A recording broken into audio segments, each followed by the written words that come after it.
warahmatullahi wabarakatuh, teman-teman. Hari ini kita akan membahas satu materi mengenai kamera, angle, atau sudut pengambilan gambar.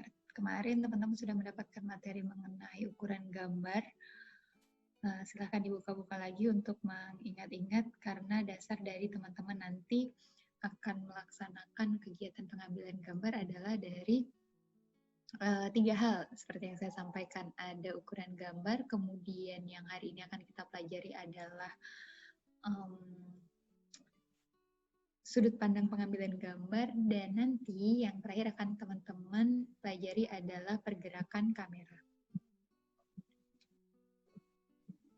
Ya.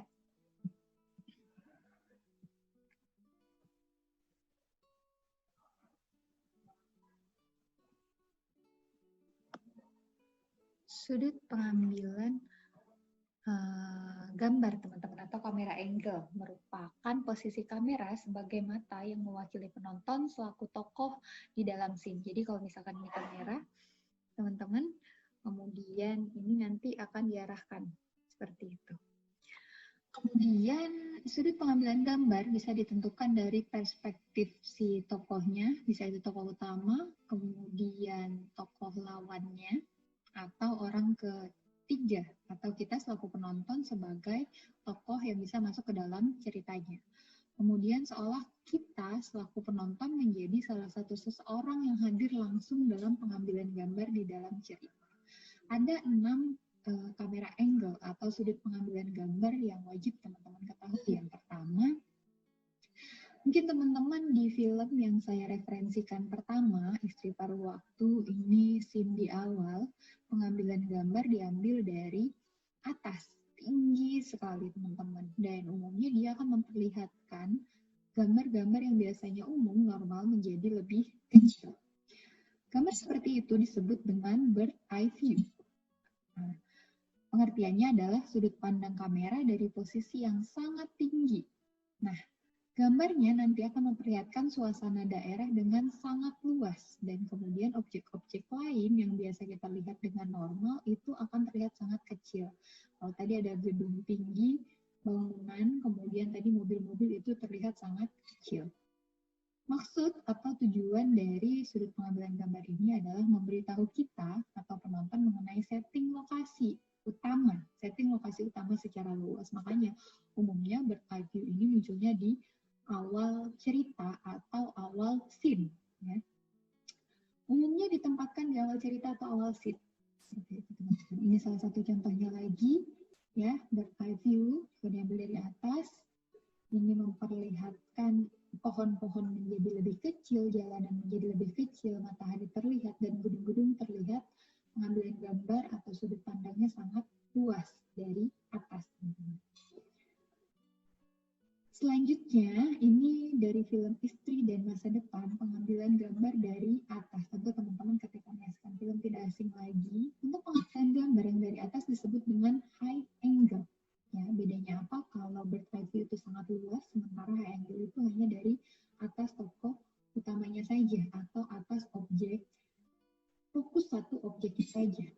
High angle, pengertiannya adalah sudut pandang kamera yang lebih tinggi dari subjeknya. Subjeknya umumnya terlihat di sekitar pojok. Maksud dari pengambilan gambar ini adalah menunjukkan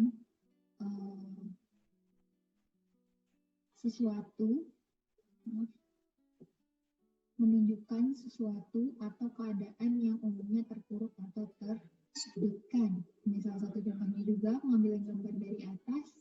Ini sore, diperlihatkan sedang menunggu Jonathan. Ini juga dari atas bisa tinggi, yang penting memperlihatkan satu objek. Kemudian bisa juga tidak begitu tinggi tapi tetap di atas. Nah, ini juga tujuannya episode 1. Ini cerita Maryam, cerita yang ketiga, teman-teman memperlihatkan temannya sedang mengalami depresi atau kesulitan, kesusahan. Kalau tadi dari atas, kemudian ini kamera dari bawah ke atas, teman-teman. Disebut dengan low angle, atau kadang-kadang disebut dengan faux eye view, ya, kodok yang melihatnya ke dipandang dari bawah, kameranya lebih rendah dari subjek. Kalau tadi kameranya lebih tinggi, sekarang kameranya lebih rendah. Jadi berarti kalau kita melihat itu bawah ke atas seperti ini. Ya, akhirnya yang terlihat adalah yang di atas sudut pandangnya. Maksudnya adalah menunjukkan suatu kemegahan, kekuasaan terhadap sesuatu. Contohnya ini juga. Tadi kalau tadi sebelumnya suaranya di bawah, kemudian ini Jonathan yang melihat dia dari atas. Posisinya si sore tadi tertekan menunggu, sementara Jonathan dia lebih berkuasa, dia tidak mengizinkan sore untuk masuk. Nah, kalau tadi dari bawah, dari atas, kemudian dari bawah, dan sekarang rata dengan sudut pandang kita, teman-teman. Ini dari episode 1 transit. Kalau rata disebut dengan normal angle atau A level. Kamera diletakkan sejajar dengan subjeknya. Maksudnya menunjukkan sesuatu yang normal ya kita lihat sehari-hari, teman-teman. Ya, ini yang paling sering diambil dalam proses pengambilan gambar. Ini salah satu contohnya normal angle atau disebut juga A level. Selanjutnya, teman-teman, tadi ada dari atas tinggi sekali, kemudian dari atas objek, kemudian dari bawah objek, kemudian rata. Dan teman-teman mungkin ketika menyaksikan sebuah film juga sering menyaksikan orang seperti mengintip atau orang melihat dari tempat yang tersembunyi. Contohnya seperti ini di episode 3 transit, ada Nico dan Arini ini sedang berpapasan di stasiun. Dan ini sudut pandangnya sepertinya kita melihat dari luar lokasinya. Itu disebut dengan objektif kamera, teman-teman. Objektif kamera itu di mana kamera diletakkan di suatu tempat tertentu yang tersembunyi tapi masih kelihatan bahwa kita seperti mengintip, ya. Membuat penonton melihat adegan sesuai dengan kenyataan, namun di sisi lain penonton dibuat tadi mengintip dari adegan. Ini salah satu contohnya juga dilihat dari belakang pintu, teman-teman. Jadi dia tidak menjadi sore atau tidak menjadi Jonathan, tidak juga rata, tetapi dia dilihat dari sudut pandang orang ketiga di sini. Kita selaku penonton. Dan orang ketiganya ditempatkan tersembunyi. Ini contohnya juga dalam episode Cinta Tapi Diam, episode 5, ini memperlihatkan seorang duduk, dan kalau teman-teman menyaksikan filmnya, itu dia gambarnya berjalan seperti itu, tapi di depannya tertutup, gitu ya.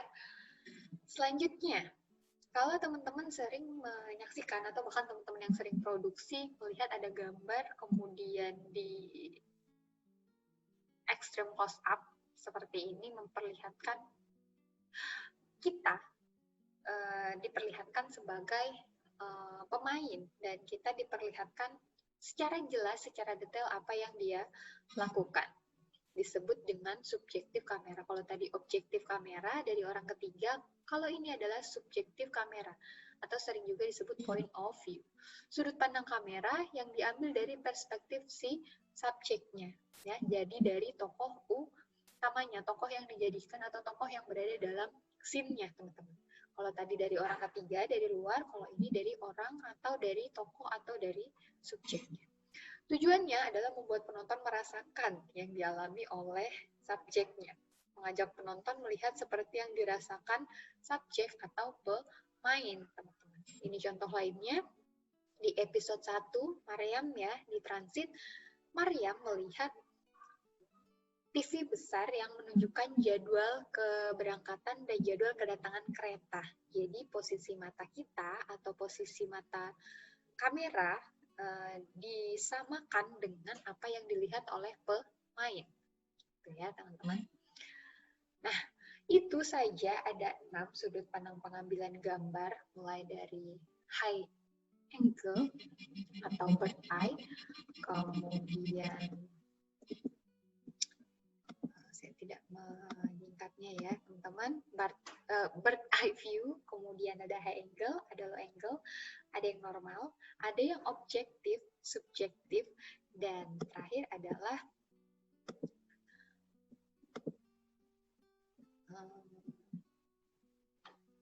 subjektif kamera atau point of view. Ya.